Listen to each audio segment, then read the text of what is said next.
tu voulais nous parler des enfants aujourd'hui. Ben, les enfants, c'est des petits terroristes avec lesquels tu dois toujours négocier. OK? C'est toujours une chose en échange d'une autre ou des menaces. C'est vrai, hein? Tout le temps. Si tu veux écouter Passe-Partout, arrête de faire le bacon Nubat sur le tapis de bain.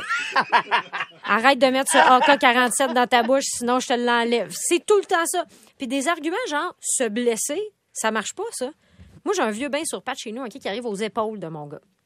Fait que c'est assez haut. Il peut réussir à passer une jambe par-dessus, mais c'est pas exclu qu'il se fracture le scrotum sur le rebord ou qu'il se déchire une aine en split en arrivant à toute vitesse de l'autre côté. Et j'ai dit, fais pas ça, tu vas te faire mal. Un Sims qui parle. Bradaska, brada, brada! On dirait que je n'ai rien dit.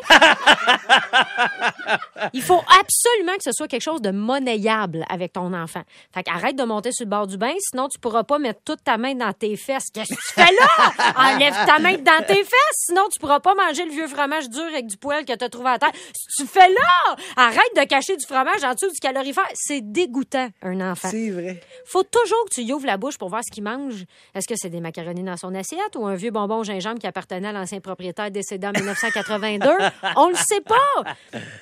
Je sais pas ce que tous les enfants ont à penser que les affaires leur appartiennent. Si tu vas avoir l'impression d'avoir lancé des 20 piastres dans les airs dans un marché aux puces, amène des jouets au parc. Tout le monde se garoche pour les prendre. Tu passes le 3/4 de ton temps à repérer l'appel. OK, c'est le petit dos avec le sable pogné dans la morve qui l'a. OK. Le camion, c'est la petite fille qui est en train de le lancer dans l'œil d'un autre ami. OK, c'est noté. Je m'en viens vous collecter dans 10 minutes. OK, tout le monde? On vient littéralement de sortir les jouets du sac, là. Il y a un enfant qui arrive, il prend des chaudières. Puis là, mon fils, il dit qu'il veut la revoir. Puis l'autre, il dit, non, c'est à moi. Non, ça t'appartient pas. En fait, mon gars, à part le linge que tu as sur le dos en ce moment, il n'y a rien qui t'appartient. OK? Tout est à tes parents, à la ville ou au gouvernement. Fait qu'arrêtez de vous ostiner pour une chaudière du Dollarama puis aller jouer avec la structure en métal à 150 000 $ que des ingénieurs ont construit juste pour vous autres puis que t'as pas chez vous. Hein? Puis c'est pas raisonnable. Je suis capable tout seul. Oui, vas-y. Vas-y. Prends le char, va t'acheter des crevettes à l'épicerie, paye, va les décortiquer puis fais-les sauter dans ton wok, mon jeune homme de 2 ans. Hey, leur côté dramatique est incroyable. Un enfant, là, c'est pas fini, niveau émotif. Non. Fait que, tu sais, l'éventail de ses émotions a pas tous ses flaps encore. Tu sais, il y a des petits trous là-dedans, là.